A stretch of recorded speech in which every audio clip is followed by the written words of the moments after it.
तो सपा और बसपा और कांग्रेस कहीं मुकाबला है ही नहीं, सब जीरो हो गए हैं, ढक्कन हो गए हैं। कहने का मतलब सिर्फ भारतीय जनता पार्टी ही का परचम लहराएगा, हर जगह बीजेपी ही जीतेगी।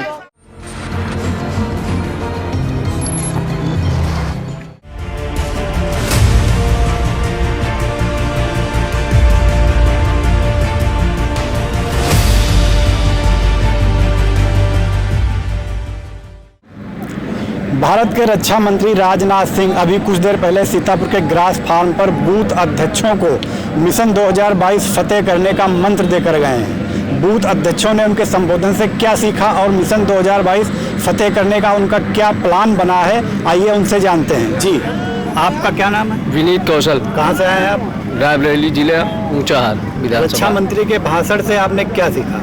हमें यही सीखा है कि जो प्रदेश की योजनाएं हैं वो बूथ अध्यक्ष से लेके बूथ अध्यक्ष एक एक घर जाएं और पूरी जितनी योजनाएं हैं उनको घर घर पहुंचाएं। यही सब हम लोग और अपना बूथ मजबूत करें, यही हम लोगों 2022 में फिर आने वाले चुनाव के लेकर के आपने क्या प्लान बनाया है? कैसे हम लोगों ने अभी यही प्लान बनाया कि घर घर जाएंगे और भारत सरकार की जितनी भी योजनाएं हैं वो हर एक घर पे बताएंगे और 2022 चुनाव फिर से एक बार मोदी सरकार लाएंगे।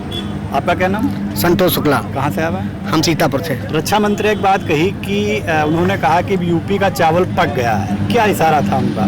मतलब बिल्कुल पक गया है। चावल पकने का मतलब ये रहा है कि हम यहाँ से बिल्कुल जीत चुके हैं, बस वोट पड़ना, वोट देने की ज़रूरत है, बस खाली वोट मिल जाए, बस जीता जिताया बूथ है हम लोगों का। तो आप किस तरीके से मतदाताओं को बूथ तक लाएंगे? हम उनके घर जाएंगे और प्रभात फेरी लगाएंगे जैसा बताया है मंत्री जी ने, और सबको प्रेरित करेंगे। आपका क्या नाम? अनुज त्रिवेदी। कहाँ से हैं आप? सीतापुर।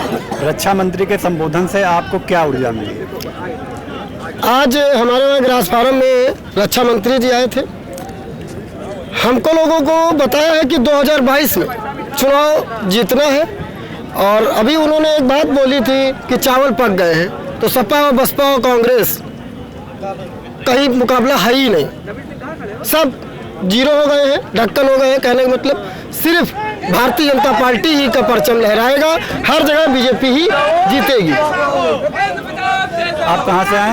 मैं सीतापुर से हूँ, मेरा नाम रामनिवास है।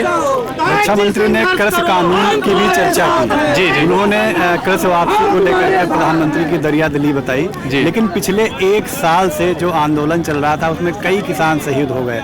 आप क्या देखते हैं कि क्या सरकार ने देर कर दी कानून वापस लेने में? ऐसा कुछ नहीं है, लोग कहने वाले कुछ और हैं, करने वाले कुछ और हैं। ठीक है, किसानों को बहुत सुविधाएं दी जा रही हैं, 2-2 हज़ार खाते में आ रहे हैं। ठीक है, और भी सुविधाएं किसानों को दी जा रही हैं। अन्य प्रकार के बीज भंडार आके ये जो खुल रहे हैं ये सब किसानों को भेजा जा रहा है। ठीक है, और कहने को तो विपक्ष कुछ भी कह सकता है।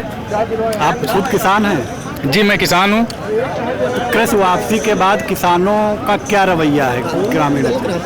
जी, कृषि कानून जो वापस लिया गया उससे किसान खुश हैं, या जो पहले कृषि कानून लाया गया तो उससे नाराज थे और नाराजगी भी दूर नहीं हुई?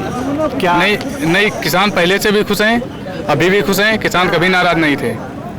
तो ये इन्होंने बताया कि कृषि कानून की वापसी से किसान खुश हैं और पहले भी खुद से नाराज नहीं थे।